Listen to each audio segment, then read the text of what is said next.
నమస్కారం. MVR facts ఛానల్కు స్వాగతం.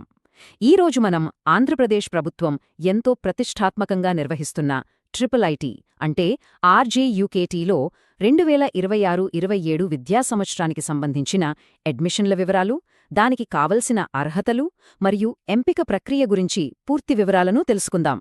ప్రతిభ ఉండి సరైన అవకాశాల కోసం ఎదురుచూస్తున్న గ్రామీణ విద్యార్థుల భవిష్యత్తును మార్చేసే ఈ విద్యాసంస్థల గురించి ప్రతి ఒక్కరూ తెలుసుకోవలసిన అసలు విషయాలను ఇప్పుడు స్పష్టంగా విశ్లేషిద్దాం. సరే, ఇక ఏమాత్రం ఆలస్యం చేయకుండా వివరాల్లోకి వెళదాం. ఈరోజు మన విశ్లేషణలో ముఖ్యంగా ఈ ట్రిపుల్ ఐటీ క్యాంపస్ల గురించి, 6 ఏళ్ల కోర్స్ వివరాలు, సెలక్షన్ ప్రాసెస్ ఎలా ఉంటుంది, ఈ ఏడాది కట్ ఆఫ్ మార్కులు ఎంత ఉండొచ్చు, అలాగే ఆన్లైన్లో ఎలా అప్లై చేయాలి, అసలు ఈ క్యాంపస్లలో ఎందుకు చేరాలి, ఇలాంటి కీలకమైన విషయాలన్నింటినీ ఒకదాని తర్వాత ఒకటి చాలా క్లియర్గా చూద్దాం. ముందుగా మొదటి అంశం, అసలు ఈ Rajiv Gandhi university of knowledge and technologies అదేనండి మన ఆర్జీయుకేటీ ఏ ఉద్దేశ్యంతో ప్రారంభించబడింది అన్నది తెలుసుకోవడం చాలా అవసరం. సంస్థ యొక్క మూల ఉద్దేశ్యాన్ని ఒక్క మాటలో చెప్పాలంటే గ్రామీణ ప్రాంత విద్యార్థులను టెక్నికల్ ఎడ్యుకేషన్లో ఎంకరేజ్ చేయడం. ఆలోచించండి, ఆర్థిక ఇబ్బందుల వల్ల లక్షల రూపాయలు ఫీజులు కట్టి ప్రైవేట్ కార్పొరేట్ కాలేజీలకు వెళ్లలేని టాలెంటెడ్ స్టూడెంట్స్ ఎంతోమందుంటారు. వాళ్లందరికీ అత్యుత్తమ సాంకేతిక విద్యను అందించాలన్న ఒకే ఒక్క గొప్ప లక్ష్యంతో ఈ ట్రిపుల్ ఐటీలను ఏర్పాటు చేశారు. మరి ఇంత నాణ్యమైన విద్య మన రాష్ట్రంలో ఎక్కడ దొరుకుతుంది? ప్రస్తుతం ఆంధ్రప్రదేశ్లో మొత్తం 4 చోట్ల ఈ ట్రిపుల్ ఐటీ క్యాంపస్లు రన్ అవుతున్నాయి. అవేంటంటే నూజివీడు, ఇడుపులపాయ, ఒంగోలు మరియు శ్రీకాకుళం దగ్గర్లోని ఎచ్చెర్ల. ఇంకో ముఖ్యమైన విషయమేంటంటే ఈ 4 క్యాంపస్ల అడ్మినిస్ట్రేషన్ అంతా నూజివీడు క్యాంపస్ నుంచే జరుగుతుంది. అదే వీటన్నింటికీ హెడ్ క్వార్టర్స్ లాగా పనిచేస్తుందన్నమాట. ఇకపోతే రెండవ అంశం, కోర్సు వివరాలు. అసలు క్యాంపస్లో అడుగుపెడితే ఎన్ని సంవత్సరాలు చదవాలి, కోర్స్ స్ట్రక్చర్ ఎలా ఉంటుంది అన్నది ఇప్పుడు చూద్దాం.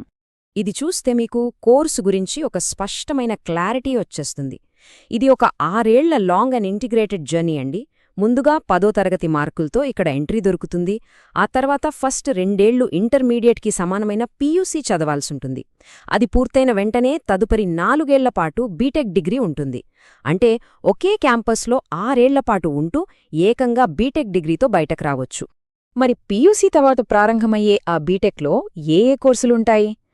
ప్రస్తుతం ఇక్కడ మార్కెట్ డిమాండ్కు తగ్గట్టుగా కంప్యూటర్ సైన్స్ ఇంజనీరింగ్ అంటే CSC, electronics in communication ECE, mechanical, civil మరియు ఎలక్ట్రికల్ ఇంజనీరింగ్ లాంటి బ్రాంచ్లు అందుబాటులో ఉన్నాయి. ఆసక్తిని బట్టి వీటిలో ఒకదాన్ని ఎంచుకోవచ్చు. నెక్స్ట్, మూడవ ముఖ్యమైన అంశం, అసలు ఎంపిక ప్రక్రియ ఎలా ఉంటుంది? ఇక్కడే చాలామంది స్టూడెంట్స్ అండ్ పేరెంట్స్ ఒక చిన్న కన్ఫ్యూజన్కి గురవుతూ ఉంటారు. ఆ డౌట్ ఏంటో క్లియర్ చేద్దాం. ఇక్కడ గమనించాల్సిన అత్యంత ఆసక్తికరమైన విషయం ఏమిటంటే ఈ క్యాంపస్లోకి ఎంట్రీ పొందడానికి ప్రాతిపదిక కేవలం 10వ తరగతి మార్కులు మాత్రమే. కానీ లోపలికి వెళ్లి ఆ 2 ఏళ్ల పీయూసీ పూర్తి చేసిన తర్వాత బీటెక్లో కంప్యూటర్ సైన్స్ తీసుకోవాలా లేక సివిల్ తీసుకోవాలా అన్నది ఆ 10th మార్కుల మీద ఆధారపడి ఉండదు. ఆ బ్రాంచ్ అలాట్మెంట్ అనేది పీయూసీలో తెచ్చుకునే స్కోర్ మీద బేస్ అయి ఉంటుంది. కాబట్టి 10th మార్కులతో ఎంట్రీ కొట్టడం ఎంత ముఖ్యమో, క్యాంపస్కెళ్లాక పీయూసీలో మంచి ప్రతిభ చూపించడం కూడా అంతే ముఖ్యం. ఇక అందరూ ఎంతగానో ఎదురుచూసే 4వ అంశం, కట్ ఆఫ్ మార్కులు. అంటే ఈ సంస్థల్లో సీటు సంపాదించాలంటే 10వ తరగతిలో మినిమం ఎంత స్కోర్ ఉండాలో ఇప్పుడు అంచనా వేద్దాం. వివిధ కేటగిరీల వారీగా ఆశించదగిన కనీస మార్కులను ఒకసారి పరిశీలిద్దాం. ఓపెన్ కేటగిరీ విద్యార్థులకు కనీసం 580కి పైగా మార్కులు వస్తేనే సీటు కోసం గట్టిగా పోటీ పడే అవకాశముంటుంది. అలాగే బీసీ కేటగిరీలో కనీసం 560 పైన, ఎస్సీ కేటగిరీలో 520 పైన మరియు ఎస్టీ కేటగిరీ వారికి 500కి పైగా మార్కులు వస్తేనే సేఫ్ జోన్లో ఉన్నట్టు. గుర్తుంచుకోండి, ఈ సీట్ల కోసం కాంపిటీషన్ చాలా హెవీగా ఉంటుంది. ముఖ్యంగా రిజర్వేషన్ కేటగిరీల్లో పోటాపోటీ వాతావరణం ఉంటుంది. కాబట్టి ఈ స్కోర్ దాటితేనే సీటొచ్చే ఛాన్స్ ఎక్కువగా ఉంటుంది. 5వ అంశం, అప్లికేషన్ ప్రాసెస్. మార్కుల వివరాలు చూశాము గదా, మరి అర్హత ఉన్నవాళ్లు ఎలా దరఖాస్తు చేసుకోవాలి? ఆ సింపుల్ ప్రాసెస్ ఏంటో చూద్దాం. దరఖాస్తు ప్రాసెస్ అంతా చాలా సింపుల్ అండ్ పూర్తిగా ఆన్లైన్లోనే జరుగుతుంది. 1వ తారీఖు నుండే అడ్మిషన్ల ప్రక్రియ స్టార్ట్ అవుతుంది. కాబట్టి నేరుగా www.rjukt.in rjukt.in అనే అఫీషియల్ వెబ్సైట్లోకి వెళ్లి అప్లై చేసుకోవచ్చు. ఒకవేళ ఇంట్లో ఇంటర్నెట్ లేకపోయినా లేదా మీరేమైనా తప్పులు చేస్తామేమో అన్న డౌటున్నా ఏమాత్రం టెన్షన్ పడకండి. దగ్గర్లోని మీ సేవ లేదా ఏపీ ఆన్లైన్ సెంటర్కి వెళ్లి కూడా ఎంతో ఈజీగా అప్లికేషన్ను సబ్మిట్ చేయొచ్చు. ఇక ఈ విశ్లేషణలో మనం ఆఖరి విభాగానికి వచ్చాం. అసలు ఎన్ని మార్కులు తెచ్చుకుని ఇంత కాంపిటీషన్ ఫేస్ చేసి ఈ ఐఐటీలో ఎందుకు చేరాలి? దీనివల్ల ఫ్యూచర్లో వచ్చే అసలైన లాభాలేంటి? సింపుల్గా చెప్పాలంటే లక్షల రూపాయల డొనేషన్లు, భారీ ఫీజులు కట్టే స్తోమత లేని కుటుంబాల నుంచి వచ్చే టాలెంటెడ్ స్టూడెంట్స్కి ఇదొక వరం లాంటిది. ఇక్కడ గవర్నమెంట్ ఇచ్చే సపోర్ట్ చాలా గొప్పది. అఫ్కోర్స్ క్యాంపస్లోని హాస్టల్ ఫెసిలిటీస్ మీదో, భోజనం మీదో అప్పుడప్పుడు కొన్ని చిన్న చిన్న కంప్లైంట్స్ వస్తూ ఉంటాయి. కానీ ఇక్కడ లభించే వరల్డ్ క్లాస్ ఎడ్యుకేషన్ ముందు అవన్నీ చాలా చిన్న విషయాలు అని చెప్పాలి.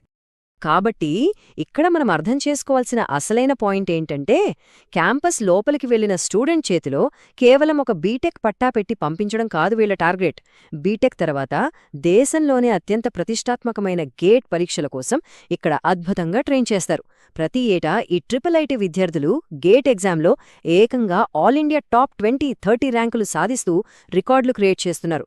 దీనివల్ల వాళ్లకి ఐఐటీలో మాస్టర్స్ చేయడానికే కాదు, కేంద్ర ప్రభుత్వ పబ్లిక్ సెక్టర్ కంపెనీల్లో డైరెక్ట్గా అత్యుత్తమ ఉద్యోగాలు కూడా ఈజీగా వచ్చేస్తాయి. ఫైనల్గా ఒక మాట, రాబోయే తరం గ్రామీణ ఇంజనీర్లకు ఈ ఐజీకేయుటీ సరైన పునాది రాయి అవుతుందా అంటే 100% అవుతుందని ఈ ట్రాక్ రికార్డే స్పష్టం చేస్తోంది. ఈ విశ్లేషణ చూసినందుకు ధన్యవాదములు. ఈ సమాచారం నచ్చితే తప్పకుండా లైక్ చేసి ఎవరికైతే ఈ ఇన్ఫర్మేషన్ అవసరమో ఆ మిత్రులందరికీ షేర్ చేయండి.